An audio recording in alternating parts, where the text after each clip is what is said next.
Directly air track करता है, उस लंग के कुछ वॉल्यूम्स प्रेजेंट है। कल बताया था मैं कि लंग का प्रेशर लेना is not a simple task, ठीक है। Practically it is not possible for us to count the pressure of the air present within the lung, so we shift towards volume, क्योंकि pressure और volume का direct relation present है। तो अपन pressure ना गिनते हुए वॉल्यूम गिनते हैं, और वॉल्यूम गिनना समवॉट इजी है, थोड़ा सा आसान है। क्यों आसान है? क्योंकि अच्छे तरीके से फ्लो से अपन, जैसा फॉर एग्जाम्पल तुमने तुम्हारा माउथ पूरा टोटली बंद कर दिया और स्पायरोमीटर नोज को टेस्ट किया, या नोज बंद कर दिया स्पायरोमीटर माउथ को टेस्ट कर दिया, तो जितनी एयर निकल रही है वो पूरी कलेक्ट हो जाएगी। जो कलेक्ट हो रही है उसको बड़े आसानी से गिन सकते हैं।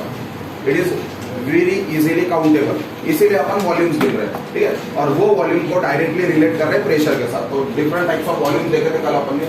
जैसा पहला था टाइडल वॉल्यूम। टाइडल वॉल्यूम यानी नॉर्मली अपने लंग में कितनी एयर जा रही है, आ रही है नॉर्मली, यानी अभी तुम नॉर्मल स्टेज पे हो ना, कोई एक्सर्शन नहीं है, कोई भी फोर्स नहीं है, उस मूवमेंट में जो भी एयर एक्सचेंज हो रही है लंग से, उस वॉल्यूम को बोला जाता है tidal volume. It is around 1/2 litre और 500 ml। उसके बाद आता है इंस्पिरेटरी रिजर्व वॉल्यूम। जब अपन एक जगह बैठ के बहुत लंबी सांस लेते हैं तो एक पॉइंट तक ही अपन एयर को ब्रीथ कर सकते हैं, that is known as inspiratory reserve volume. Forcefully लिया जाता है वो, ठीक है। इट इज अराउंड कितना है, 2000 to 2500 ml। वो एक्चुअली 2.5 लीटर तक है, 3000 ml दिया है, 3 लीटर तक दिया है, पर 2 से 2.5 लीटर तक होता है। जब अपन फोर्सफुली एक्सपिरेशन करते हैं, जितनी एयर लंग्स में प्रेजेंट है उसे बाहर निकालने की कोशिश करते हैं, that is expiratory reserve volume. और वो एक्सपिरेटरी रिजर्व वॉल्यूम हमेशा इंस्पिरेटरी रिजर्व वॉल्यूम से कम रहता है। It is around 1000 to 1200 ml, ठीक है। अब यहाँ पे डिफरेंस पता चलता है अपने को, जितनी एयर अपन ने इंस्पायर्ड की उतनी पूरी एक्सपायर्ड नहीं हुई, कुछ तो भी रह गई है। वो जो रह गई है वो कहाँ रह गई है, लंग्स में, that is termed as residual volume. तो उसे बोला जाता है रेसिडुअल वॉल्यूम। रेसिडुअल वॉल्यूम्स यानी IRV माइनस ERV, समझ में आ रहा है ना। IRV यानी इंस्पिरेटरी रिजर्व वॉल्यूम में जितनी एयर ली उतनी पूरी निकली क्या एक्सपिरेशन में, नहीं। जैसा इंस्पिरेशन में 2 लीटर ली तो एक्सपिरेशन में 1 ही लीटर निकली, बाकी की 1 लीटर का है अभी भी लंग्स में प्रेजेंट है। वो जो लंग्स में प्रेजेंट है that is termed as residual volume, ठीक है। रिसाइड कर रही है वो, रेसिडुअल मतलब रिसाइड कर रही है, बची हुई है वो हमेशा IRV माइनस ERV रहता है। अब ये जो रेसिडुअल वॉल्यूम है ये प्रेजेंट का है, क्यों? क्योंकि कंटिन्यूअसली बोल रहे हैं अपन लंग्स में एयर का एक्सचेंज हो रहा है, तो एयर का एक्सचेंज हो रहा है तो कुछ तो भी जगह ऐसी होगी लंग्स में जहां पे ये बची हुई एयर प्रेजेंट होगी। वो जो बची हुई जगह है लंग्स में, जो जगह है जहां पे ये बची हुई एयर प्रेजेंट है, that space is termed as dead space. Dead space generally कोई भी ट्रांसफ्यूजन में मदद नहीं करता, ना ही रेस्पिरेटरी बेड बनाने में मदद करता। कल बताया था मैं, मोस्ट प्रोमिनेंटली तुम्हें ये डेड स्पेस कहाँ देखने मिलते हैं, अपाइकल लोब्स में। दोनों लंग के जो अपाइकल लोब होते हैं वहां पे परफ्यूजन कम होता है as compare to middle and lower lobes, ठीक है। दोनों लंग के पास अपाइकल लोब है और लोअर लोब है। मिडल लोब सिर्फ राइट लंग के पास है, लेफ्ट लंग के पास मिडल लोब नाम का कोई लोब नहीं है। याद आ रहा है क्या? राइट लंग के पास 3 लोब है, लेफ्ट लंग के पास 2 लोब है, ठीक है। तो जो अपाइकल लोब है या अपाइकल पार्ट है लंग्स का, दोनों लंग्स का, वहां पे परफ्यूजन कम देखने मिलता है आपको। तो वो जो एरिया होता है उसे बोला जाता है डेड स्पेस। उसके बाद ये वॉल्यूम्स की ही मदद से अपन कैपेसिटीज निकालते हैं, ठीक है। कैपेसिटीज अपन मीटर के मदद से नहीं निकाल सकते, यानी कैपेसिटीज अपन काउंट नहीं कर सकते। ये जो वॉल्यूम्स है ये वॉल्यूम्स को जोड़ के या तोड़ के अपन कैपेसिटीज डिराइव कर रहे हैं, ठीक है। किसी को ऐड करो या किसी को सब्सट्रैक्ट करो तो जो बचता हुआ जो प्रोडक्ट मिलता है बचा हुआ, that is termed as capacity. Capacity में 2 कैपेसिटी दी है, एक दी है total lung capacity. Total lung capacity यानी एक्चुअल में अपने लंग की कैपेसिटी कितनी है। जैसा फॉर एग्जांपल टायर में अपन कितनी हवा भर सकते, तो एक लिमिट रहती है, उसके आगे हवा नहीं भर सकते, कम ज्यादा हो सकती है, पर एक थ्रेशोल्ड लिमिट रहती है ना, अगर उससे ज्यादा हवा भरे अपन ने तो फट जाएगा, बलून बर्स्ट हो जाएगा। वैसे ही लंग्स का भी है, एक लेवल तक ही भर सकते हैं अपन, that is termed as total lung capacity. Total lung capacity का मतलब IRV प्लस ERV प्लस नहीं, टाइडल वॉल्यूम नहीं, IRV प्लस ERV, ठीक है। टोटल लंग कैपेसिटी का मतलब कितनी एयर तुमने ली और कितनी एयर तुमने एक्सपायर की, इन दोनों को जब ऐड कर देते तो वो आता है total lung volume. It is around 5 litre और 5000 ml, ठीक है। उसके बाद वाइटल कैपेसिटी। वाइटल कैपेसिटी यानी फोर्स के साथ अपन लास्ट मोमेंट पर कितनी एयर पंप कर सकते हैं, ठीक है। और वाइटल कैपेसिटी हमेशा ज्यादा होती है। वाइटल यानी कितना अपन डाल सकते हैं लंग के अंदर बहुत एक्सट्रीम लेवल पर, और उतना डालना बड़ा मुश्किल काम होता है। उसमें जितने भी नॉर्मल वैल्यूज है पूरे को ऐड करना पड़ता है, IRV plus ERV plus tidal volume TV, और वो आता है अराउंड 4 लीटर। तुम्हें एक रेंज में याद रखना है, वॉल्यूम्स तुम्हें याद रखना है, कैपेसिटीज नहीं भी नहीं चलेगा, कैपेसिटीज नहीं पूछते, वॉल्यूम्स पूछते। और वॉल्यूम्स डायरेक्टली एमसीक्यू में पूछा जाता है कि वाइटल कैपेसिटी कितनी, ईआरबी कितनी, आईआरबी कितनी और रेसिडुअल वॉल्यूम कितने दिया है उसने, और 4 ही वैल्यूज याद रखनी है। ठीक है, बड़ा आसान है, याद रखना है तुम्हें। ठीक है, इसके बाद अपन ने कल देखे थे कि एक्सचेंज हो रहा था, तो एक्सचेंज जो हो रहा है, एयर जो प्रेजेंट है एटमॉस्फेयर में, ये एटमॉस्फेयर की एयर का है, ये एटमॉस्फेयर की एयर एल्वियोलाई में आ रही है। ठीक है, और ये एल्वियोलाई की एयर वापस एटमॉस्फेयर में जा रही है। तो एटमॉस्फेयर में जो एयर है, इस एयर में दोनों चीजें प्रेजेंट है, इसमें ऑक्सीजन भी प्रेजेंट है जिसको पार्शियल प्रेशर ऑफ ऑक्सीजन बोल रहे हैं, इसमें कार्बन डाइऑक्साइड भी प्रेजेंट है जिसको partial pressure of carbon dioxide बोले। और ये जो एल्वियोलाई है, ये एल्वियोलाई यानी लंग्स, एक ही है, लंग्स बोलो या एल्वियोलाई बोलो, यहाँ पे भी पार्शियल प्रेशर ऑफ ऑक्सीजन रहेगा और partial pressure of carbon dioxide रहेगा।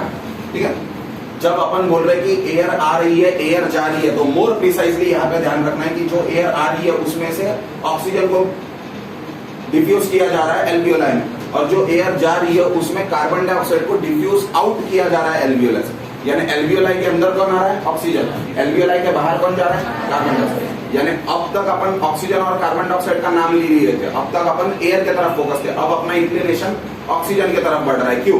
क्योंकि ये जो सरफेस है, ये जो सरफेस है एल्वियोलाई का, ये एल्वियोलाई का सरफेस मास्टर है डिफरेंशिएट करने में एयर के और कार्बन डाइऑक्साइड ऑक्सीजन के बीच में।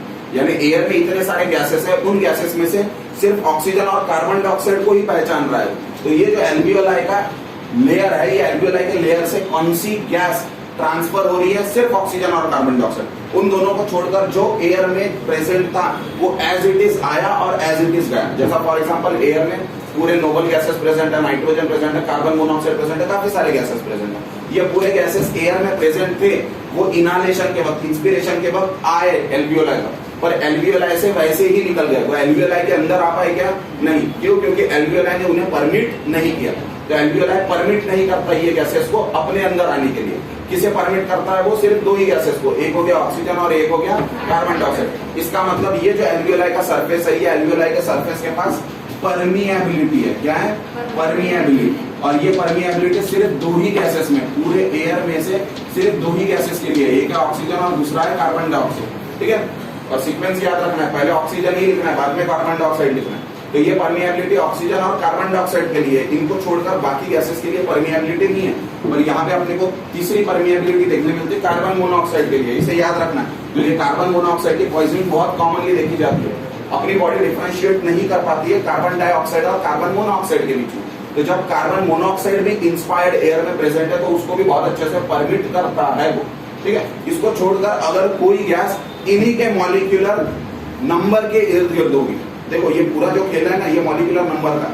जब अपन 11 पढ़ रहे थे तब पता है ऑर्गेनिज्म जो होता है, जैसा फॉर एग्जांपल प्लांट्स को क्या होना, प्लांट को जैसा फॉर एग्जांपल नाइट्रोजन होना सॉइल में से, तो प्लांट को समझ में नहीं आता वो नाइट्रोजन है, कार्बन है, फास्फोरस है या पोटेशियम है। उसके पास ना तो आंखें है, ना तो अपने जैसा दिमाग है, खैर अपना होके भी काम नहीं करता, वो रख के भी क्या करे, तो वो डिफरेंशिएट नहीं कर सकता कि ये कार्बन है, नाइट्रोजन है, फास्फोरस है या पोटेशियम।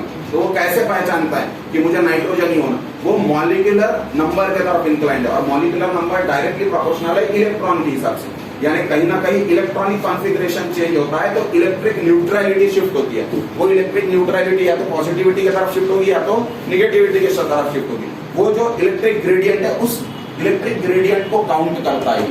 ठीक है, यानी ये जो काम चल रहा है परमिएबिलिटी का, ये इलेक्ट्रिक ग्रेडियंट के हिसाब से। कहने का मतलब जैसा फॉर एग्जांपल कहीं पर कोई प्रोग्राम और उन्होंने पास सिस्टम बताई है, पास ये है और जिनके पास पास होगी उन्हीं को आने दे रहे हो। अब वो जो प्रोग्राम के गेट पर बैठा हुआ इंसान है, जो गार्ड है, उस गार्ड को बताया गया है कि जिसके पास पास होगी उसे ही अंदर आने देना। Are you getting the point?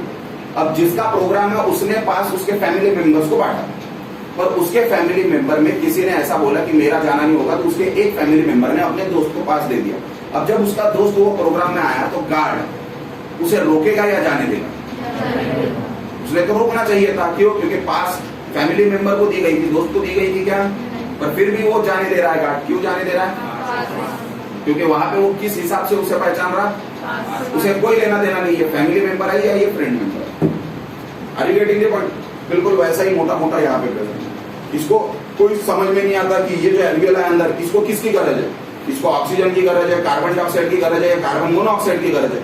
ये एल्वियोलाई के लेयर को समझ में नहीं आता। वो अंदर जाने के बाद वो दिखते बैठेगा, उसको यूज करना है नहीं करना है, अच्छा होगा बुरा होगा, वो उसका प्रॉब्लम। इसको सिर्फ बताया गया है कि ऐसे अगर मॉलिक्यूलर नंबर के मॉलिक्यूल्स आते हैं तो उन्हें आने देना है, इनको छोड़ के बाकी सबको रोकना। तो इसीलिए वो परमिएबिलिटी सिर्फ इन तीन की रखता है, इन तीनों को छोड़कर बाकी की परमिएबिलिटी नहीं रखता है। अब इमेजिन करो कुछ 8-10 लोग एक साथ आ गए और वो चढ़ गए गार्ड के आगे, ठीक है, किसी एक दूसरे ने मार भी दिया गार्ड, तो गार्ड अभी रोकेगा क्या उनको? उनके पास भी नहीं है, कुछ भी नहीं है, और रोकेगा क्या गार्ड उनको? जाने देगा वो। इसी का मतलब कोई भी गैस अगर हायर प्रेशर पर पंप की जाती है, यानी बहुत ज्यादा प्रेशर में ढकेली जा रही है, तो वो भी परमिएबल हो ही जाएगी, क्योंकि हायर प्रेशर पर जा नहीं देगा ना वो, हायर प्रेशर पर थोड़ी रोक पाएगा। ये सब चीजें कब चल रही है? नॉर्मल प्रेशर पर। अगर प्रेशर बढ़ जाता है तो ऑटोमेटिकली हायर प्रेशर पर काफी सारे गैसेस डिफ्यूज होते हैं। तो हायर प्रेशर पर अपन कुछ अच्छी अच्छी गैसेस भी डिफ्यूज करते हैं, जैसा फॉर एग्जाम्पल क्लोरोफॉर्म। क्लोरोफॉर्म रूमाल में डालो, लगाओ नाक के पास, बेहोश हो जाएगा, उठा के लेके जाओ। तो अपन ऐसा तो नहीं रखते उसके नाक के सामने, ये ले सूंघ, ऐसा रखते क्या अपन? नहीं, अपन क्या करते हैं? फोर्सफुली लगाते उसके नाक के पास, तो फोर्सफुली जा रही है ना वो एयर, तो सांस तो लेगा, तो फोर्सफुली जा रही है, तो वो फोर्सफुली जा रही है, तो वो यहीं पे नहीं रुक रही, वो अंदर जा रही है। अंदर जा रही है इसलिए तो बेहोश हो रहा ना वो, क्योंकि वो डायरेक्टली एल्वियोलाई के अंदर जाएगी तो ब्लड के कांटेक्ट में आएगी, इसीलिए तो बेहोश हो रहा वो। नहीं तो बेहोश हुआ होता क्या वो? नहीं। कहने का मतलब ये परमिएबल तो है, पर परमिएबल सिर्फ इन तीन को नहीं है, परमिएबल तो ये हर गैस को है, क्योंकि उसको गैस के बीच में डिफरेंशिएट करना नहीं आता। अरे नॉर्मल चीज है ना, उसको कैसे आएगा गैस के पीछे डिफरेंशिएट करने के लिए? क्योंकि उसको पता ही नहीं ऑक्सीजन का क्या काम है, कार्बन डाइऑक्साइड का क्या काम है। पर उसे मोटा मोटा इतना बताया गया है या इस तरह से डेवलप किया गया है कि वो सेम मॉलिक्यूलर नंबर वाले या मॉलिक्यूलर वेट वाले मॉलिक्यूल्स को रोकने की कोशिश करता है, ठीक है। यानी मोटा मोटा सा ऑक्सीजन, कार्बन डाइऑक्साइड, ये अराउंड सेम मॉलिक्यूलर वेट वाले, मॉलिक्यूलर नंबर यानी इलेक्ट्रॉनिक न्यूट्रलिटी इनकी अराउंड सेम होती है, इलेक्ट्रॉनिक ग्रेडियंट अराउंड सेम देता है, जो चार्ज बोलते हैं, ठीक है। अब यहाँ पे अपने पास दो सीन है, एटमॉस्फेयर में जो एयर है उसके पास भी ऑक्सीजन कार्बन डाइऑक्साइड है, और एल्वियोलाई के पास जो एयर है उसके पास भी ऑक्सीजन कार्बन डाइऑक्साइड, पर दोनों का पार्शियल प्रेशर डिफरेंट रहेगा। ये पार्शियल प्रेशर बुक ने दिया और बहुत अच्छे से दिया है, ठीक है। दोनों का पार्शियल प्रेशर अलग अलग रहेगा। जैसा फॉर एग्जाम्पल जो ऑक्सीजन लंग में प्रेजेंट है उसका पार्शियल प्रेशर है 40, और जो एल्वियोलाई में प्रेजेंट है उसका प्रेशर है 104, ठीक है। दिख रहा है पेज नंबर 157। इसको थोड़ा सा एक्सटेंड करते हो। एल्वियोलाई जो है, ये एल्वियोलाई से एयर कहा जाएगी, ये एल्वियोलाई में जो ऑक्सीजन और कार्बन डाइऑक्साइड है यहाँ से कहा जाएगा। एल्वियोलाई अपने पास नहीं रखेगा, यहाँ पे ब्लड कैपिलरीज होगी ब्लड कैपिलरीज, और ये पूरी चीजें कहाँ ढकेली जाएगी? कैपिलरीज में। तो कुछ चीजें कैपिलरीज एल्वियोलाई से कैपिलरीज में आ रही है, कुछ वापस कैपिलरीज से एल्वियोलाई में जा रही है। तो जैसा ऑक्सीजन और कार्बन डाइऑक्साइड एल्वियोलाई में प्रेजेंट है, वैसा ही पार्शियल प्रेशर ऑक्सीजन का कैपिलरीज में भी होगा, पार्शियल प्रेशर कार्बन डाइऑक्साइड का कैपिलरीज में भी होगा। अब ये पूरा जो ट्रांसफ्यूजन हो रहा है, यानी एटमॉस्फेयर के एयर से एल्वियोलाई में और एयर से ब्लड के कैपिलरीज में, ये अकॉर्डिंग टू कंसंट्रेशन ग्रेडियंट हो रहा है, यानी प्रेशर के कारण शिफ्ट हो रहा है, ठीक है। पूरी मूवमेंट क्या हो रही है? हायर प्रेशर से लोअर प्रेशर की तरफ। अब अच्छे से बताओ मेरे को, ध्यान देखिए कि एल्वियोलाई से किसको ढकेलना है कैपिलरीज में? ऑक्सीजन। तो किसका प्रेशर ज्यादा रहेगा और कहाँ ज्यादा रहेगा? एल्वियोलाई में ऑक्सीजन का प्रेशर ज्यादा रहेगा और कैपिलरीज में ऑक्सीजन का प्रेशर कम रहेगा। एल्वियोलाई में जो ऑक्सीजन का प्रेशर रहेगा वो रहेगा 104, और कैपिलरीज में जो ऑक्सीजन का प्रेशर रहेगा वो रहेगा 40। क्लियर हो रही है पिक्चर? यानी अभी शिफ्ट हो जाएगा वो, प्रेशर गिन रहा है, यूनिट क्या रहेगा? अरे बीपी यूनिट है ना अपन ने, ब्लड प्रेशर क्या यूनिट का? मिलीमीटर ऑफ मर्क्यूरी, ठीक है। तो मिलीमीटर ऑफ मर्क्यूरी में रहेगा प्रेशर। अब आओ कार्बन डाइऑक्साइड की तरफ। कार्बन डाइऑक्साइड को कहाँ से कहाँ ढकेलना है? कैपिलरीज से एल्वियोलाई। तो कहाँ प्रेशर ज्यादा रहेगा कार्बन डाइऑक्साइड का? कैपिलरीज में। चलो कैपिलरीज में कितना मिलेगा अपने को? 45, और एल्वियोलाई में मिलेगा अपने को 40 मिलीमीटर। समझ में आ रहा है? यानी अभी देखो प्रेशर कैसे डिफरेंशिएट हो रहा है, एल्वियोलाई में प्रेशर अलग है, कैपिलरीज में प्रेशर अलग है, तो शिफ्ट हो गया। अब एल्वियोलाई के रेफरेंस से एटमॉस्फेयर का प्रेशर बताओ, तो एटमॉस्फेयर में ऑक्सीजन कैसा होगा और कार्बन डाइऑक्साइड कैसे होगा? प्रेशर बताओ ना एल्वियोलाई और एटमॉस्फेयर के बीच।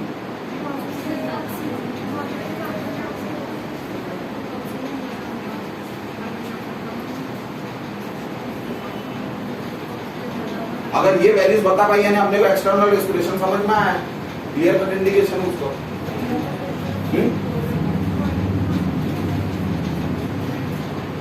तुमको एग्जैक्ट वैल्यू नहीं बतानी, तुम्हें बस बताना है कि पार्शियल प्रेशर ऑक्सीजन का जो एल्वियोलाई में एटमॉस्फेयर में वो पार्शियल प्रेशर कम रहेगा या ज्यादा रहेगा। Very good. और कार्बन डाइऑक्साइड का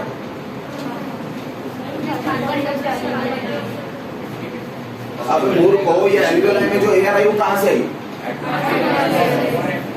और एटमॉस्फेयर में जो एयर आ रही है वो कहां से आ रही है, एल्वियोलाई में से। तो ये दोनों एयर आपस में मिक्स्ड है या नहीं है, तो दोनों के बीच में कनेक्शन है या नहीं है, तो दोनों का कॉन्सेंट्रेशन सेम रहेगा या डिफरेंट रहेगा। अब ये रूम है, ये रूम में तुमने इतर का डिब्बा यहाँ खोला, डिब्बा है ना बॉटल बोलिया, तो इतर की अगर बॉटल खोलते हो तो ये रूम के इस कोने में जितना स्मेल आ रहा है इतर का, उस कोने में भी उतना ही आएगा ना, क्योंकि कनेक्टेड है तो ये पूरा थ्रू एंड थ्रू डिफ्यूज हो रहा है। तो जब एटमॉस्फेयर और एल्वियोलाई कनेक्टेड है एक दूसरे से, क्योंकि बीच में कोई वॉल शंट वगैरह है क्या, कोई वॉल है क्या, ये पूरे रेस्पिरेटरी ट्रैक्ट में कनेक्टेड है ना, तो जो एयर में प्रेजेंट है वो ऑटोमेटिकली वैसा का वैसा ही एल्वियोलाई में जा रहा है। इसका मतलब एल्वियोलाई में जो प्रेशर है एज इट इज वो एटमॉस्फेयर में मिलेगा ना। और ये एल्वियोलाई के प्रेशर बोलो या एटमॉस्फेयर के प्रेशर बोलो, one and the same thing. नहीं समझ में आ रहा। अरे तो ये जो एटमॉस्फेयर है, ये एटमॉस्फेयर के ऑक्सीजन का भी प्रेशर 104 रहेगा और कार्बन डाइऑक्साइड का भी प्रेशर 40 रहेगा। और ये सच भी है, क्यों, क्योंकि अपने को पता है एटमॉस्फेयर में ऑक्सीजन जितने लेवल में है उसके मुकाबले कार्बन डाइऑक्साइड बहुत ही ज्यादा कम है, बहुत ही ज्यादा कम। ये थोड़ा थोड़ा अल्टर हो सकता है अगर अपन नॉन पोल्यूटिंग जोन में गए। नॉन पोल्यूटिंग यानी अभी अपन बैठे हैं पोल्यूटिंग जोन में बैठे हैं, अर्बन एरियाज या अर्बन सेंटर बोलते हैं, तो वहां पे कुछ अमाउंट में पोल्यूशन हमेशा प्रेजेंट होता है, थैंक्स टू द गवर्नमेंट। ये अपन दिल्ली में नहीं रहे, यानी दिल्ली जैसी सिचुएशन नहीं है, वहां पे कार्बन डाइऑक्साइड का जो पार्शियल प्रेशर वो कुछ ज्यादा होगा। कितना ज्यादा होगा, वो 80-85 तक होगा। दिल्ली में 80-85 तक होगा कार्बन डाइऑक्साइड का प्रेशर, और वो बहुत बड़ा इंपैक्ट डालता है। कैसे इंपैक्ट डालता है, जब डिसीज देखेंगे अपन तब आएगा। पर यहाँ पे फिलहाल ये समझ लो कि पार्शियल प्रेशर ऑक्सीजन और कार्बन डाइऑक्साइड का एटमॉस्फेयर में जैसा है बिल्कुल वैसा का वैसा ही एल्वियोलाई में, और एल्वियोलाई से डिफरेंट रहेगा कैपिलरीज में। क्यों, क्योंकि बॉडी का जो ध्यान है वो ये ट्रांसपोर्ट में नहीं है, एटमॉस्फेयर से एल्वियोलाई में क्या आ रहा है इसमें नहीं है बॉडी का ध्यान। बॉडी का ध्यान किसमें है, एल्वियोलाई से कैपिलरीज में जो ट्रांसफ्यूजन हो रहा है इसमें, यानी ये एक्सचेंज में ज्यादा फोकस है बॉडी का एज कंपेयर टू ये वाला ऊपर का एक्सचेंज जहां पे एटमॉस्फेयर से एल्वियोलाई में क्या है। क्यों ऐसा बोल रहे हैं अपन, क्योंकि एटमॉस्फेयर में एयर प्रेजेंट है और बॉडी एयर को ले रहा है, ऑक्सीजन और कार्बन डाइऑक्साइड को नहीं लिया उसने, किसको लिया, एयर। तो एयर को लिया तो उससे कोई प्रॉब्लम नहीं, क्योंकि एयर में जितने भी चीजें वो पूरा का पूरा कंपोजिशन वैसे भी जाएगा बॉडी में, उसे तुम रोक नहीं सकते। हाँ, पर एक बार एल्वियोलाई में एयर चली गई तो एल्वियोलाई से एयर को पंप नहीं करना है कैपिलरीज में, एल्वियोलाई को पूरे एयर को परमिट नहीं करना है कैपिलरीज में जाने से। एल्वियोलाई को एयर में से सिर्फ ऑक्सीजन और कार्बन डाइऑक्साइड को परमिट करना है। तो पार्शियल प्रेशर का रेफरेंस इस जगह पर आता है जहां पे एक्चुअल में एक्सचेंज हो रहा है, और ये जो एक्सचेंज हो रहा है, ये एक्सचेंज होने वाली जगह को बोला जाता है पल्मोनरी बेड। क्या बोला जाता है इसे बोला जाता है पल्मोनरी बेड। और ये जो पल्मोनरी बेड है ये 3 लेयर से मिलकर बना हुआ होता है।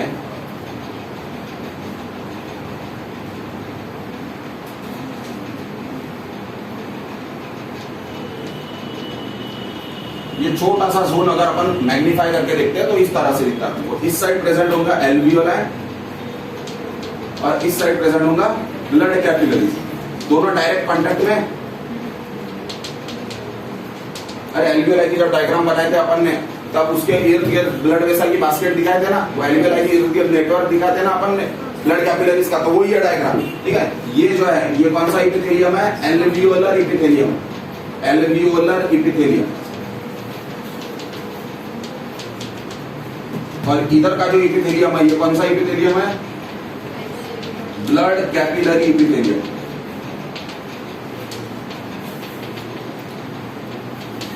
और ये जो बीच में लेयर है इसको नाम दिया अपन ने बेसमेंट मेम्ब्रेन। थोड़ा इसको याद रखना, जो बीच में लेयर है उसका नाम है बेसमेंट मेम्ब्रेन।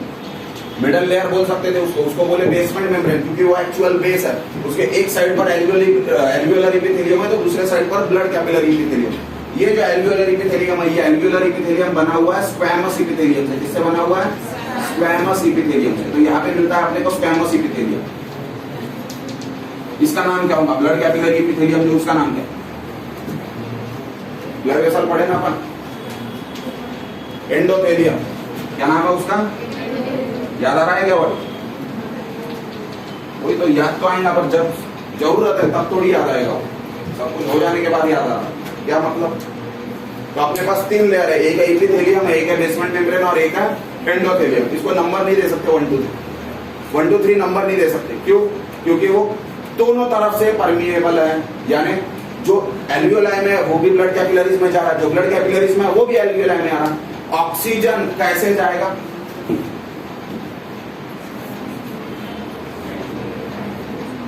अरे बोलो ना, 1 2 3 3 लेयर के नाम लो ना। ऑक्सीजन कैसे परमिट होगा? Alveolar epithelium, basement membrane, endothelium. Carbon dioxide कैसे परमिट होगा? Endothelium, basement membrane. एमसीक्यू आता है ऐसा, समझ में आया? छोड़ा पाओगे ना अभी वो? तो अपने को ये शॉर्ट क्वेश्चन पूछता है कि ये बेसमेंट मेम्ब्रेन क्या, सॉरी पल्मोनरी बेड क्या है और परमिएबिलिटी किस तरह से रन की जाती है। तो अपने को ये छोटी सी डायग्राम में इंटरप्रेट करके बताना है। 3 लेयर दिखाना है, कुछ है नहीं उसमें, ठीक है? बीच में बेसमेंट मेम्ब्रेन दिखाना है और हो सके तो एरो दिखा देना। एरो कैसे दिखाओगे? ये ऐसा एरो तो इसके सामने यहाँ पे O2 लिख देना, और ये ऐसा एरो तो यहाँ पे CO2 लिख देना इस एरो के सामने, ठीक है? सिर्फ एरो दिखा के छोड़ने का नहीं। Understood? So this is about external respiration. यहाँ तक जो देखे अपन ने ये पूरा क्या था? External respiration. एक्सटर्नल रेस्पिरेशन के ऊपर लॉन्ग क्वेश्चन आता है। अब शिफ्ट हो रहा है अपन इंटरनल रेस्पिरेशन की तरफ। इंटरनल रेस्पिरेशन जैसे ही बोले अपन, तो इंटरनल रेस्पिरेशन में कहां से चालू होगी गाड़ी? अब इंटरनल रेस्पिरेशन में कहां से चालू होगी बात चालू होगी ब्लड कैपिलरीज में से। कहां से चालू हो रही? ब्लड कैपिलरीज में से। ब्लड को यानी एल्वियोलर कैपिलरीज बोल रहा है।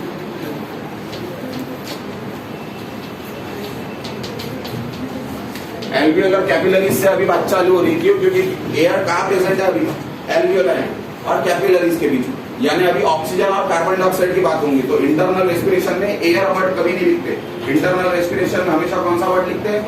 ऑक्सीजन और कार्बन डाइऑक्साइड। क्यों? क्योंकि अभी ये एक्सचेंज जो हो गया उसको आगे देखना है। ये जो कैपिलरीज में ऑक्सीजन आ गया, ये कैपिलरीज का ऑक्सीजन अभी कहाँ लेके जाना है? सेल के पास, क्योंकि इसका काम किसको है? सेल को है।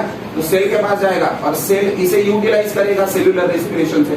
तो ये ऑक्सीजन को यहाँ से सेल तक लाना है ना, ये एल्वियोलर कैपिलरी से ऑक्सीजन को उठाने का और सेल तक लाके छोड़ने का, ये जो ट्रांसपोर्ट है उस ट्रांसपोर्ट को बोला जाता है इंटरनल रेस्पिरेशन। अंडरस्टूड? यानी अभी सर्किट में है ऑक्सीजन, सर्किट में इसका मतलब क्लोज्ड सर्कुलेटरी सिस्टम है अपना। क्लोज्ड सर्कुलेटरी सिस्टम है तो पूरे ब्लड वेसल आपस में अटैच्ड है। वो एल्वियोलर कैपिलरीज कोई ना कोई वेन्यूल्स के साथ कनेक्ट होंगे, वेन्यूल्स किसी ना किसी वेन्स के साथ कनेक्ट होंगे। वो वेन्स बड़ा वेन बनाएंगे, जैसा वेना कहवा, वो हार्ट में आएगा, हार्ट से फिर आर्टरीज बनेंगे, वो आयोटा बनेगा, वो आयोटा आर्टरीज बनेगा, आर्टरीज से आर्टेरियोल्स बनेंगे और आर्टेरियोल से अपने को कैपिलरीज देखने मिलेंगे। यानी पूरी साइकिल कंप्लीट होकर कहा आ गई वापस कैपिलरीज के तरफ। तो एक कैपिलरी से उठा के दूसरे कैपिलरी में जाके छोड़ना। ये कैपिलरी एल्वियोलाई के पास है, तो दूसरी कैपिलरी किसके पास है? सेल के पास। अंडरस्टूड? ये जो रन हो रहा है प्रोग्राम, ये प्रोग्राम को बोला जाता है इंटरनल रेस्पिरेशन। और ये इंटरनल रेस्पिरेशन कराने के लिए महारत हासिल की है ब्लड ने खुद ने। तो एल्वियोलर कैपिलरीज में जो ब्लड प्रेजेंट है, ये ब्लड खुद बहुत डायनामिक होता है। अब ब्लड के पास 2 चीजें प्रेजेंट है, एक प्रेजेंट है प्लाज्मा, बराबर, और दूसरा प्रेजेंट है ब्लड सेल। अब ब्लड सेल वैसे तो काफी है अपने पास, कितने तरह का ब्लड सेल प्रेजेंट है? अच्छे से बोलो, सोच समझ। अरे 5 तो ल्यूकोसाइट पड़े, तो एक आरबीसी है और एक प्लेटलेट है। उसमें भी अलग अलग तरह के एंटीबॉडीज के सेल हो सकते हैं। तो मोटा मोटा बोलने का कि सर 7 to 8 सेल्स प्रेजेंट है ब्लड में। समझ में आ रहा? ऐसे वाहियात आंसर नहीं देने, वे आंसर जैसे लेमैन जैसे कि आरबीसी, डब्ल्यूबीसी और प्लेटलेट 3 ही प्रेजेंट है। पढ़ चुके हो ना तुम डिटेल में, तो उसको इलेबोरेट करो, एक्सटेंड करो। ब्लड में काफी सारे ब्लड सेल प्रेजेंट है, 7 to 8 ब्लड सेल प्रेजेंट है। इसमें अपना फोकस जो है वो है आरबीसी के पास। क्यों? क्योंकि आरबीसी जनरली ऑक्सीजन ट्रांसपोर्ट से रिलेटेड है। अब ये आरबीसी के पास ऐसा क्या है कि ये आरबीसी को एफिनिटी है ऑक्सीजन से। एफिनिटी का मतलब लगाव है इसको जरा ऑक्सीजन से। आरबीसी के पास कुछ तो होगा ऐसा जो उसको इतना लगाव आ गया ऑक्सीजन से। अंडरस्टूड? नहीं तो प्लेटलेट्स भी ऑक्सीजन को अटैच हुआ रहता, डब्ल्यूबीसी भी ऑक्सीजन को अटैच हुआ रहता, पर वैसा देखने मिलता क्या? नहीं। कौन अटैच हो रहा? सिर्फ आरबीसी। तो आरबीसी के पास कुछ तो भी ऐसा अलग होगा, कुछ तो भी है आरबीसी के हाथ में जिसने आरबीसी को प्लेटलेट और डब्ल्यूबीसी से अलग बनाया, ठीक है। वो चीज जो आरबीसी के पास है, जिसके कारण एफिनिटी है आरबीसी को, वो चीज कुछ और नहीं, हीमोग्लोबिन है। और हीमोग्लोबिन की अगर बात करते हैं तो हीमोग्लोबिन में आयरन प्रेजेंट है। कौन से फॉर्म में प्रेजेंट है? फेरस या फेरिक? पक्का? Fe2 पॉजिटिव या Fe3 पॉजिटिव? डाउट को क्लियर कर देता हूँ। पेज नंबर 158 पे दिया दिख रहा है क्या? Fe ऊपर से चौथी लाइन। हाँ, कितने चार्जेस है तो क्या बोलते हैं तुमको, फेरिक या फेरस? देखो आगे फेरिक बोल रहा है, आगे फेरस बोल रहा है। कंफर्म कर लेना और लिख देना उसके नीचे, ठीक है। यहाँ पे ब्रैकेट बना के छोड़ रहा हूँ, कौन से फॉर्म में होगा तुम्हें डिसाइड करके लिख देना तुम्हारे हिसाब से। मैं 50-50 नहीं लिख सकता। तो ये जो आयरन प्रेजेंट है, ये आयरन पूरे वैलेंस कॉन्फ़िगरेशन में प्रेजेंट है या वैलेंसी उसकी है अभी? वो जो Fe2 पॉजिटिव है उसके इलेक्ट्रॉन पूरे कंप्लीट हो चुके हैं या है उसके पास वैलेंसी?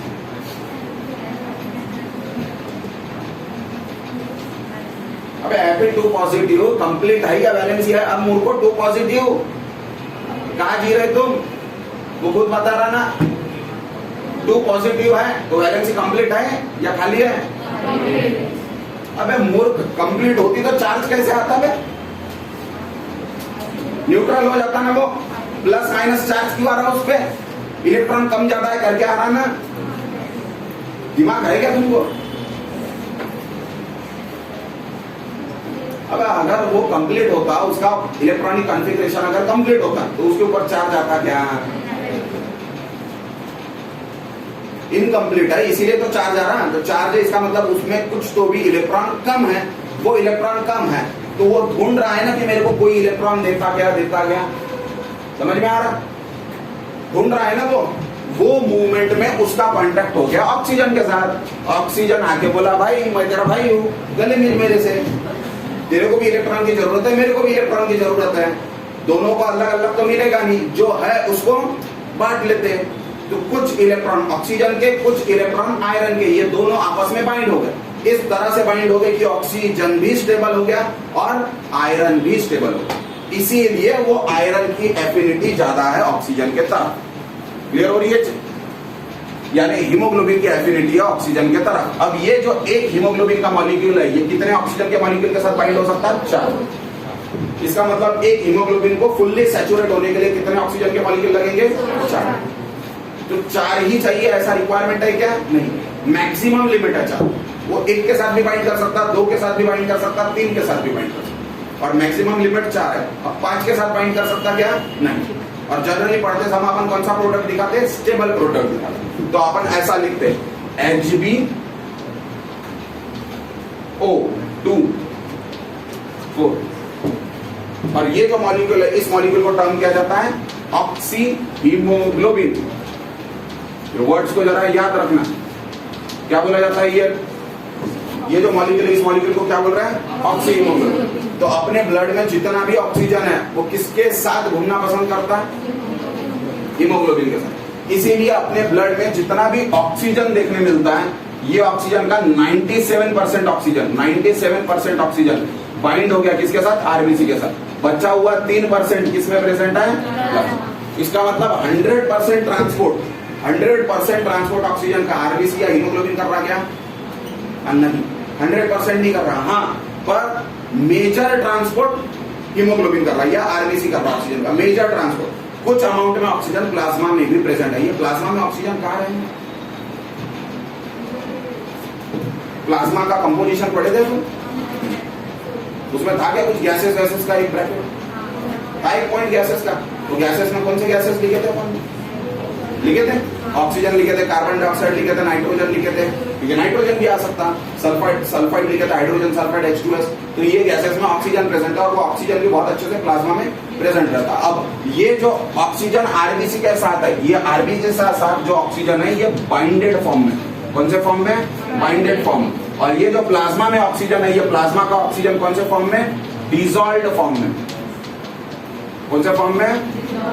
किसको सेपरेट करना आसान है, प्लाज्मा के ऑक्सीजन को या हीमोग्लोबिन के ऑक्सीजन को? हीमोग्लोबिन के ऑक्सीजन को सेपरेट करना बड़ा आसान है। डिसॉल्व हो गया यानी घुल मिल गया ना वो, प्लाज्मा में जो ऑक्सीजन है वो घुल मिल गया, इसका मतलब अभी वो प्लाज्मा का कॉन्स्टिट्यूएंट बन गया, उसमें से निकालना थोड़ा सा डिफिकल्ट टास्क है। ऑन दी अदर हैंड जो आरबीसी के साथ ऑक्सीजन है वो आरबीसी के साथ बाइंडेड है, ठीक है। फॉर एग्जाम्पल उसने बॉन्ड फॉर्म किया है, पर वो बॉन्ड कभी भी इतना स्ट्रांग नहीं होगा कि वो टूटेगा नहीं। जैसे कि वो आयरन को बोला कि ऑक्सीजन से भी अच्छा इलेक्ट्रॉन तेरे को मैं देता, चले गया वो उसके तरफ, क्योंकि उसको तो इलेक्ट्रॉन होना, इसीलिए उसने हाथ बांध के रखा है ऑक्सीजन के साथ। उसको अगर किसी ने बोला कि मैं ऑक्सीजन से भी अच्छा और ज्यादा इलेक्ट्रॉन देता तेरे को, तो वो आयरन ऑक्सीजन को वही छोड़ देंगे और चले जाएंगे ना उस मॉलिक्यूल के पास। यानी जो बॉन्ड है वो बहुत ज्यादा ऐसा स्ट्रॉन्ग बॉन्ड है क्या? नहीं, स्ट्रॉन्ग बॉन्ड नहीं है। स्ट्रॉन्ग बॉन्ड को कौन सा बॉन्ड बोलते हैं? Covalent bond. मेटल के बीच में, मेटल जैसा आयरन का एक रॉड उठाया तुमने, उसके बीच में जो बॉन्ड दिख रहा आपने, वो कौन सा बॉन्ड है? तो वहां पे आयरन सेपरेट नहीं हो सकता, वो मेटल ऐसा अपने आप अलग नहीं हो सकता। आई बात समझ में? वो कोवैलेंट बॉन्ड है। ये कौन सा बॉन्ड होगा?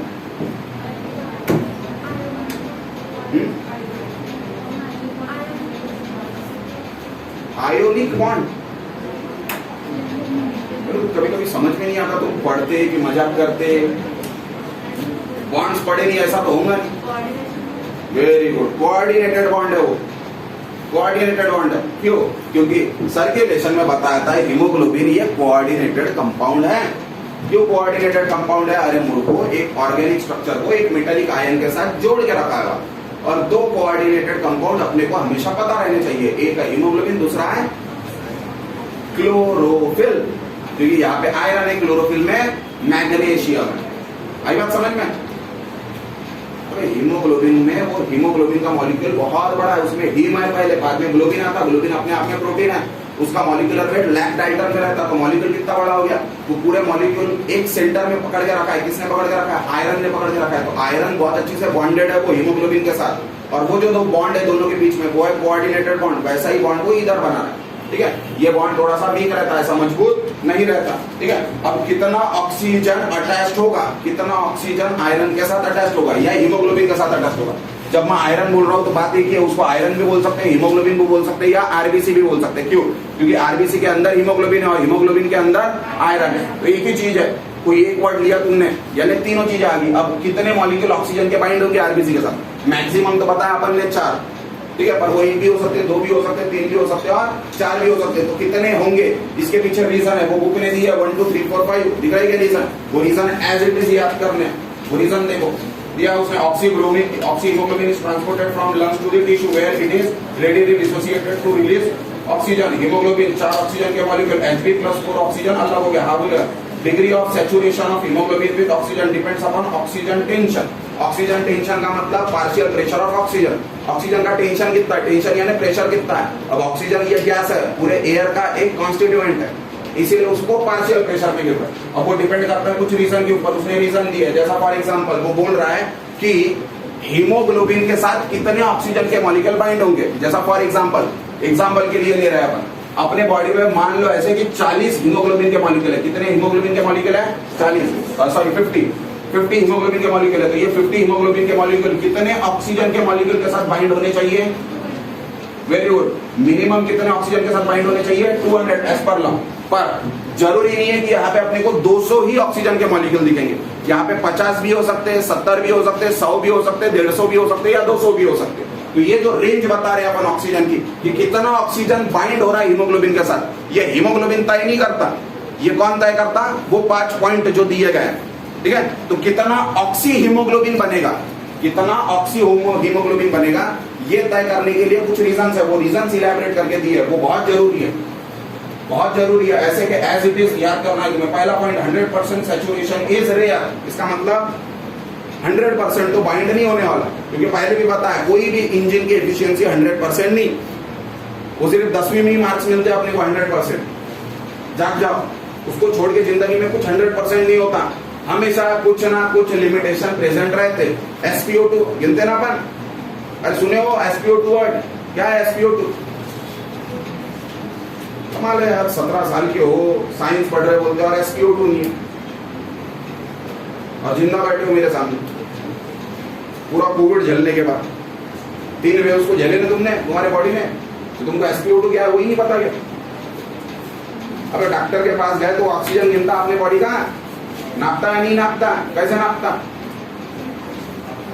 छोटा ऑक्सीमीटर रहता, प्रोब रहता उसके पास, उंगली में प्रोब डालता, वो प्रोब के ऊपर जो स्क्रीन है उसमें परसेंटेज लिख के आता है या नहीं आता, देखे होंगे ना, 92, 97, 99, किसी किसी का 100 भी आता, मुबारक हो, नाचने लग जाते हैं, 100 आया, वो ऑक्सीजन बता रहा तुम्हारी बॉडी में कितना है।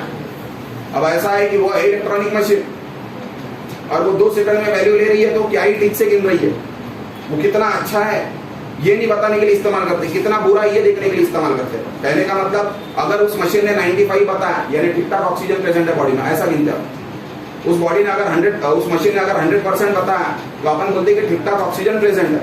अगर उस मशीन ने 60% बताया तो अपन बोलते हैं कि वैल्यू बराबर नहीं है। पर अपन ऐसा मान के नहीं चलते कि 60% बताया मशीन ने यानी 60% ही होगा, वो 70 भी हो सकता है, वो 50 भी हो सकता है, क्योंकि फाइनली तो वो मशीन है ना, उसमें एरर तो हो ही सकता है। समझ में आ रहा है? तो अपन उसको निगेटिविटी की तरफ ज्यादा लेके जाते, पॉजिटिविटी की तरफ लेके नहीं जाते। क्यों? क्योंकि बहुत कम चांसेस है कि बॉडी में 100% सैचुरेशन होगा। पहला पॉइंट ही दिया उसने, 100% saturation is rare.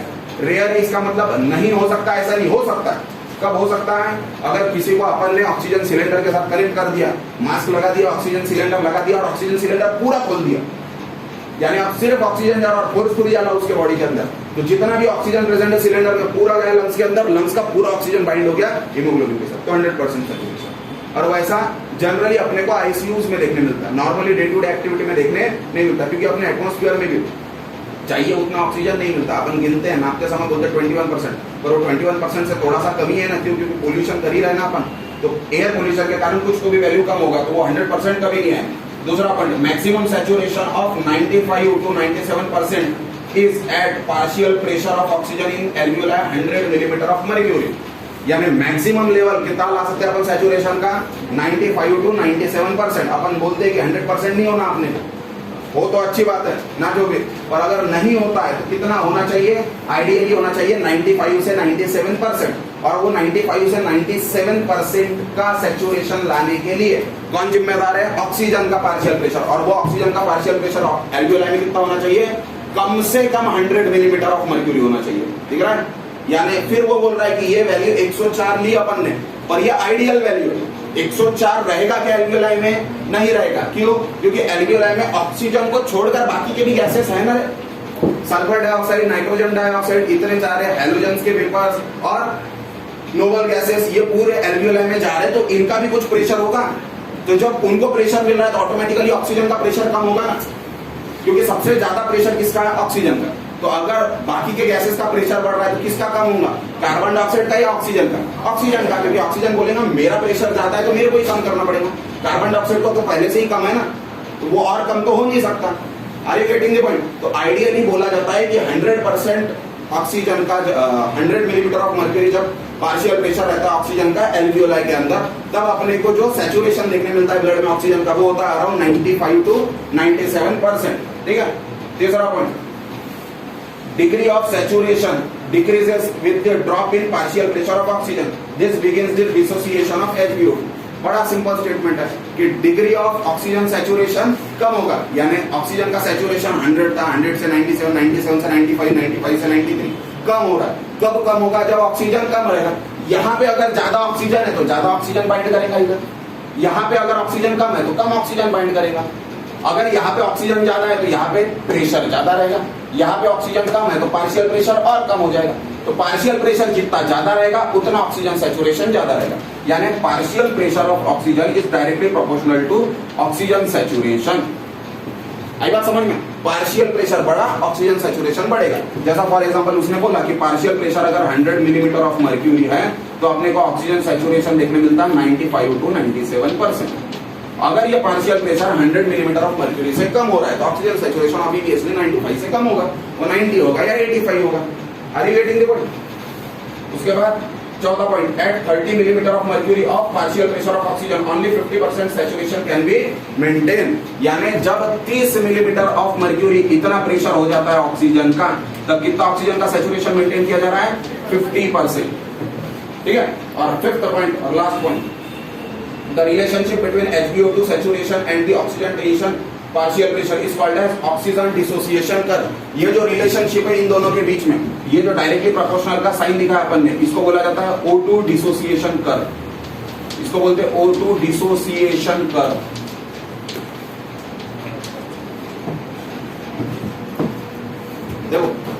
Preceding classes में मैं एक बात बताया था तुमको, बॉडी में क्या नापना आसान है, ऑक्सीजन या कार्बन डाइऑक्साइड?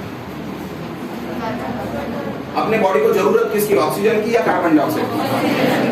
तो क्या नापना आसान है, ऑक्सीजन या कार्बन डाइऑक्साइड? जिसकी जरूरत होती है वो नापना डिफिकल्ट होता है। आई बात समझ में? जैसा फॉर एग्जांपल लिस्ट अगर बनानी है, उनको एक बता रहा, जैसा फिजिक्स में गेट्स नाम का एक सब्जेक्ट होता है, एंड गेट, और गेट, नॉर गेट्स, इलेक्ट्रॉनिक्स वाले पढ़ रहे होंगे, और जो नहीं है इलेक्ट्रॉनिक्स वाले, प्लेन फिजिक्स वाले भी पढ़ोगे तुम लास्ट में जब सेमीकंडक्टर पढ़ोगे तो, ठीक है। ये जो गेट्स होते हैं, ये गेट्स को हमेशा निगेटिवली कैलिब्रेट किया जाता है। जैसा फॉर एग्जांपल कंप्यूटर में एक सॉफ्टवेयर डेवलप किया तुमने, एग्जांपल के तौर पर बता रहा, अच्छे से सुनो। कंप्यूटर में एक सॉफ्टवेयर बनाया तुमने, वो सॉफ्टवेयर में 100 लोगों के मार्क्स डाल दिए। अब 100 लोगों के मार्क्स डाल दिए और फीड कर दिया डाटा को कि एक को ए नाम के इंसान इंडिविजुअल को 100 में से 92 है, बी को 100 में से 90 है, सी को 100 में से 95 है, और उसको मार्क्स के हिसाब से अरेंज करना है। तो सॉफ्टवेयर कैसा बनाएंगे अपन? सॉफ्टवेयर बनाएंगे कि जो बैलेंस आता है दोनों के सब्ट्रैक्शन के बीच में, यानी फाइनल मैक्सिमम मार्क और कितने मिले, इसके बीच का जो सब्ट्रैक्शन है, वो सब्ट्रैक्शन को डिसेंडिंग ऑर्डर में रखो, तो ऑटोमेटिकली मेरिट लिस्ट बन जाएगी मार्क्स के हिसाब से। समझ में आ रहा है क्या बोल रहा हूं मैं? यानी जिसके सब्ट्रैक्शन का प्रोडक्ट सबसे कम है वो ऊपर आएगा, जैसा जैसा नंबर बढ़ते जाएगा वो नीचे आते जाएगा। जैसा फॉर एग्जांपल डिफरेंस बिटवीन जिसका 1 है, इसका मतलब उसको 100 में से कितने मार्क होंगे? 99, वो ऊपर आएगा। जिसका डिफरेंस बिटवीन 20 है, उसको कितने मार्क्स होंगे? 100 माइनस 20, 80, यानी 80 मार्क्स होंगे, वो सबसे नीचे आएगा। Are you getting the point? तो अपन ने कितने मार्क्स लिए उसका फायदा लिए, या कितने मार्क्स कम मिले उसका फायदा लिए? कम मिले, यानी अपन निगेटिवली कैलिब्रेट कर रहे हैं। हर चीज जो बनाई जाती है वो इस तरह से बनाई जाती है। तो अपन जब बना रहे इतने अच्छे अच्छे सेमीकंडक्टर, इतनी अच्छी टेक्नोलॉजी जो अपने पास, ये पूरी सेमीकंडक्टर से रन होती है, पूरे गेट से रन होते हैं, और इन सभी को निगेटिवली कैलिब्रेट करते हैं। तो अपने बॉडी ने भी वैसे ही किया है। अपने बॉडी ने भी ऑक्सीजन को गिनने के बजाय किसको गिना है? Carbon dioxide. अपने बॉडी को प्रॉब्लम इससे नहीं होता कि ऑक्सीजन कम ज्यादा हो रहा, अपने बॉडी को प्रॉब्लम इससे होता है कि ऑक्सीजन कम ज्यादा हुआ, तो उसके कारण कार्बन डाइऑक्साइड भी कम ज्यादा हो सकता, और बॉडी को प्रॉब्लम होता है कार्बन डाइऑक्साइड से, ऑक्सीजन से प्रॉब्लम नहीं होता। ऑक्सीजन ज्यादा रहेगा तो भी चलता है बॉडी को, ऑक्सीजन कम रहेगा तो भी चलेगा, और ऑक्सीजन जिस समय कम रहेगा उस समय ऑटोमेटिकली क्या बढ़ जाएगा, और वो प्रॉब्लम लेके जाएगा। इसलिए किसको नापना है? Carbon dioxide. Are you getting the point? तो जब कार्बन डाइऑक्साइड को नापना है, इसका मतलब ऑक्सीजन को अलग होना पड़ेगा। किससे अलग होना पड़ेगा? हीमोग्लोबिन से। तो हीमोग्लोबिन से अलग होने के लिए क्या होना पड़ता है? ऑक्सी हीमोग्लोबिन को डिसोसिएट होना पड़ता है, यानी ऑक्सी हीमोग्लोबिन जब सेपरेट होगा तो ऑक्सीजन अलग होगा, हीमोग्लोबिन अलग होगा, और ऑक्सीजन अलग हीमोग्लोबिन अलग, इसको क्या बोलते हैं? डिसोसिएशन। दोनों का मिलना, बनना, एसोसिएशन, दोनों सेपरेट होना, डिसोसिएशन। क्लियर हो रही है पिक्चर? तो डिसोसिएशन जो हो रहा है, ये ऑक्सी हीमोग्लोबिन बना किसके कारण था? पार्शियल प्रेशर ऑफ ऑक्सीजन के कारण। जितना ज्यादा पार्शियल प्रेशर रहेगा उतना ज्यादा ब्लड में ऑक्सीजन जाएगा, उतना ज्यादा ऑक्सी हीमोग्लोबिन बनेगा। तो अभी अगर पार्शियल प्रेशर कम हो गया तो ब्लड में ऑक्सीजन कम जाएगा, यानी एसोसिएशन होगा। क्या अभी क्या होगा? डिसोसिएशन। तो डिसोसिएशन बताता है। तो पार्शियल प्रेशर अगर कम होता है तो SpO2 भी कम होता है, और ये जो रिलेशन है ये कहां से पता चलता है अपने को? डिसोसिएशन से। क्यों? क्योंकि डिसोसिएशन यानी सेपरेट होना, ये डायरेक्टली कौन इंटरप्रेट करता है? Partial pressure. क्लियर हो रही है? अब ये पूरे पिक्चर में से उसने 1-2 पॉइंट बताने की कोशिश की है, इन्फरेंस जो देने की कोशिश कर रहा है वो राइटर। वो बोल रहा है कि अपने को नॉर्मल बॉडी अगर मेंटेन करनी है तो वैसे आइडियली चाहिए 100% सैचुरेशन, पर वो मिलना बहुत ही मुश्किल है। ठीक है, 100% ऑक्सीजन सैचुरेशन चाहिए। अब क्या रिक्वायरमेंट हो सकती है 100% ऑक्सीजन सैचुरेशन के लिए? 100% ऑक्सीजन सैचुरेशन के लिए ऑक्सीजन का पार्शियल प्रेशर 104 से ज्यादा रहना चाहिए। नॉर्मली कितना रहता है ऑक्सीजन का प्रेशर? 104। अगर तुम 104 से ज्यादा कर देते हो प्रेशर तो ऑटोमेटिकली ज्यादा ऑक्सीजन जाएगा, ज्यादा ऑक्सीजन जाएगा तो वो ज्यादा बाइंड करेगा हीमोग्लोबिन के साथ। इसका मतलब 100% हीमोग्लोबिन सैचुरेट हो जाएगा, 100% हीमोग्लोबिन बाइंड हो जाएगा ऑक्सीजन के साथ। तो अपने को SpO2 कितना देखने मिलेगा? 100%। पहला इंफरेंस कि पार्शियल प्रेशर एल्वियोलाई का 104 से ज्यादा था, पर आइडियली वो पॉसिबल नहीं है, क्योंकि एटमॉस्फेयर में ही कितना है पार्शियल प्रेशर? 104। एयर में ही 104 है। अब एयर में ही 104 से ज्यादा नहीं मिल सकता, तो अपने बॉडी में मिल सकता क्या? नहीं। वो लाने के लिए बस एक ही ऑप्शन है कि तुमको बाहर से ऑक्सीजन पंप करनी पड़ेगी, ऑक्सीजन सिलेंडर की मदद से या कोई ऑक्सीजन इंट्यूबेशन की मदद से। क्लियर हो रही है पिक्चर? वो आइडियल चीज है। दूसरा इंफरेंस वो ये दे रहा है कि नॉर्मल बॉडी मेंटेन करने के लिए ऑक्सीजन सैचुरेशन कितना होना चाहिए? 95 से 97, इतना परसेंटेज होना चाहिए normal day to day activity control करने के लिए। और वो लाने के लिए कितना ऑक्सीजन का पार्शियल प्रेशर चाहिए? 100। तो कैसे भी करके पार्शियल प्रेशर ऑक्सीजन का मिनिमम कितना मेंटेन रहना चाहिए एल्वियोलाई में? 100। अगर 100 से कम होता है पार्शियल प्रेशर एल्वियोलाई में ऑक्सीजन का तो ऑटोमेटिकली सैचुरेशन कम हो जाएगा। और अगर गलती से वो पार्शियल प्रेशर 30 तक हो जाता है, वैसे तो कभी होता नहीं है, पर गलती से अगर हो जाता है 30 तक, तो ऑटोमेटिकली ऑक्सीजन सैचुरेशन कितना हो जाएगा 50। तो अपने पास सैचुरेशन ब्लड में ऑक्सीजन का O2 सैचुरेशन जिसको SpO2 लिखा अपन, वो SpO2 100% भी है, वो SpO2 अपने पास 95 to 97% भी है और वो 50% भी है। क्या लिख लो 104 मिलीमीटर ऑफ मर्क्यूरी, इतना अगर रहेगा तो सैचुरेशन कितना रहेगा 100%। तो अपने पास तीन वैल्यूज है सैचुरेशन के, 100% है, 95% है और 50%। इसका मतलब काफी अलग अलग वैल्यूज अपने को ऑक्सीजन सैचुरेशन की बॉडी में मिलती है। तो अपने बॉडी को जीने के लिए चाहिए कितना सैचुरेशन? जैसा तुम बैठे हो तो तुम्हारे बॉडी की मिनिमम रिक्वायरमेंट कितनी है, क्वेश्चन वो आएगा ना।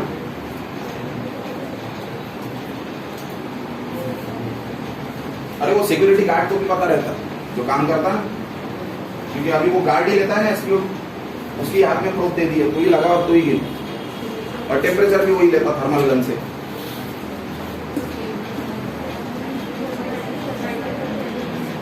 कोविड में नापे हो गए ना यार तुमने, छोटे छोटे बच्चे 8-8, 10-10 साल के बच्चे जब ये काम कर रहे थे तो तुम क्या सोए थे? इतना तो आइडियली पता होगा कि कितना सैचुरेशन मेंटेन करना चाहिए। 10 बार न्यूज़पेपर में और टीवी चैनल्स में बताया जाता था कि इतना सैचुरेशन है तब तक घर में रहो, इससे सैचुरेशन अगर कम होता है तो तुरंत हॉस्पिटल में चले जाओ, डॉक्टर को दिखाओ, घर में बैठे नहीं रहना।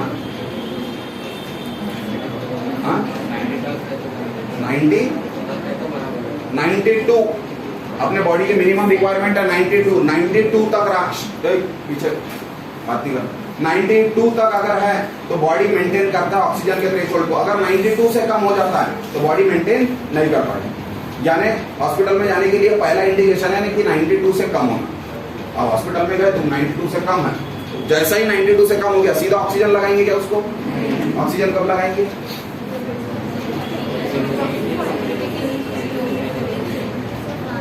तुमको क्या लगता है जब तक 60 तक वगैरह जाता है तब तक मुमर हो, 60 तक अगर गया तो मर गया हो। अब फिर वो एक इतनी बड़ी बॉडी है अपनी, वो इमेजिन करो 50-60 के ऑक्सीजन सैचुरेशन पर कैसे मेंटेन रहेगी। कितने सेल्स है अपने बॉडी में? बिलियंस ऑफ सेल्स है ना, और वो बिलियंस ऑफ सेल की ऑक्सीजन रिक्वायरमेंट कितनी है, तो कितना ऑक्सीजन लगेगा उसे। थोड़ा सा भी ऑक्सीजन कम होता है तो वो सेल तड़पेगा ऑक्सीजन के लिए, तड़पेगा, भूखा मरेगा, और ऑटोमेटिकली उसकी क्या होगी? डेथ होगी। हर सेल की डेथ होगी, टिश्यू की डेथ होगी, टिश्यू की डेथ होगी, ऑर्गन की डेथ होगी, और फटाफट एक दूसरे के बाद हर ऑर्गन बंद होगा, मल्टी ऑर्गन फेल्यूर में लैंड होगा, मल्टी ऑर्गन फेल्यूर में लैंड होगा और मर जाएगा वो। जिसका 60 जो तुम बोल रहे थे 60 नहीं है, अगर वो 75 तक भी पहुंचता है ऑक्सीजन सैचुरेशन तो अपने को उसको इंक्यूबेट करना पड़ता है, यानी वेंटिलेटर लगाना पड़ता है अपने को। 75 अगर हो जाता है और उसमें भी डॉक्टर हाथ खड़े कर देता, बता नहीं सकते अपन ये बचेंगे या जाएंगे। अब वो उसके ऊपर है, अपन तो डाल रहे हैं ऑक्सीजन, उसकी बॉडी कितना ऑक्सीजन लेगी है उसके हाथ में, अपने हाथ में नहीं है वो। समझ में आ रहा है क्या? अगर वो 90 से नीचे हो गया तो ऑक्सीजन देना है अपने को, ये तो तय है, पर ऑक्सीजन देने के तरीके अलग अलग रहते हैं। कहीं मास्क से देते, कहीं नेजल प्रोम से देते, कहीं NIV से देते, लास्ट में वेंटिलेटर से देते, और वो डिफरेंस रहता। अगर कम ऑक्सीजन लग रहा है मास्क से दो, थोड़ा ज्यादा लग रहा है नेजल प्रोम से दो, थोड़ा और ज्यादा लग रहा है NIV से दो, बहुत ही ज्यादा लग रहा है वेंटिलेटर चालू दो। समझ में आ रहा है? अब वो शिफ्ट हो सकता है, ऑक्सीजन उसके बॉडी का बराबर हो रहा है तो ऑटोमेटिकली वो आगे आगे बढ़ेगा, वेंटिलेटर से NIV में आएंगे, NIV से नेजल में, नेजल से मास्क में, और मास्क से रूम एयर पर रहेगा, और रूम एयर पर 2 दिन तक रहा हॉस्पिटल में, तीसरे दिन छुट्टी, घर पे जा वही। और पीछे भी जाएगा तो ऐसा जाएगा, ऐसा कभी नहीं होता सडनली कि अभी मेरा 92 था अचानक 62 हो गया 2 मिनट या 2 घंटे, ऐसा कभी नहीं होता। धीरे धीरे धीरे धीरे कम होता, बढ़ता भी धीरे धीरे धीरे धीरे, सब चीजें स्टेप बाय फैशन में होती है। ठीक है, तुम्हें बस इतना याद रखना है मोटा मोटा कि मिनिमम ऑक्सीजन सैचुरेशन कितना होना चाहिए बॉडी का डे टू डे एक्टिविटी कराने के लिए? 92 से ज्यादा, 92 नहीं बोलना, 92 से ज्यादा। एवरेज मीन वैल्यू बुक ने कितनी दी है? 95 से 97। क्लियर हो रही है पिक्चर? अब इसके बाद ऑक्सीजन का ट्रांसपोर्ट कैसा होता है और कार्बन डाइऑक्साइड वो देखेंगे कल अपन। चलो।